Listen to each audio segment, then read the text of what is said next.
ఎంతో ఆతృతతో మనం పలికిన పదం అని ఇప్పుడు మనం పలుకుతాం. ఓహో అనుకుంటూ వస్తాడంట. ఏం జరిగింది?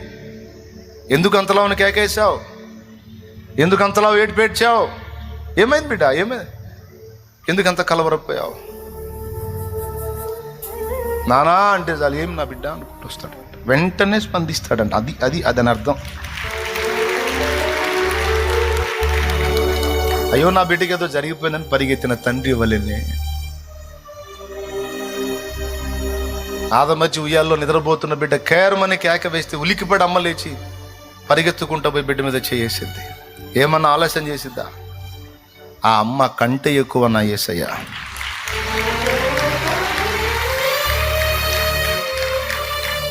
నువ్వు అనుకుంటావు నన్ను పట్టించుకుంటాడా అని. వెటి ముఖం నిన్ను కాకపోతే ఎవరిని పట్టించుకుంటాడు? వాడు తీసుకొచ్చి పెడతాడు ఈ అనుమానాలని. దరిద్రుడు కూడా ఉన్నాడు, శత్రువు దరిద్రుడు. వాడు తెచ్చి పెడతాడు దరిద్రపు అనుమానాలన్నీ.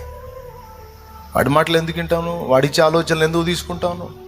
విశ్వాసం అనుడ్డాలు. ఏం విశ్వసించాలి? నా ప్రార్థన మా నాన్నకి వినపడింది. అప్పుడే ఓహో అన్నాడు మా నాన్న. ఆహా తండ్రి అంటే ఓహో నా కుమారుడు అన్నాడు.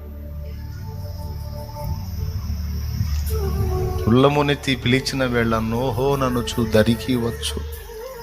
అలా ప్రార్థన వింటంగా దిగి వస్తాడంట నువ్వు కేక వేస్తే.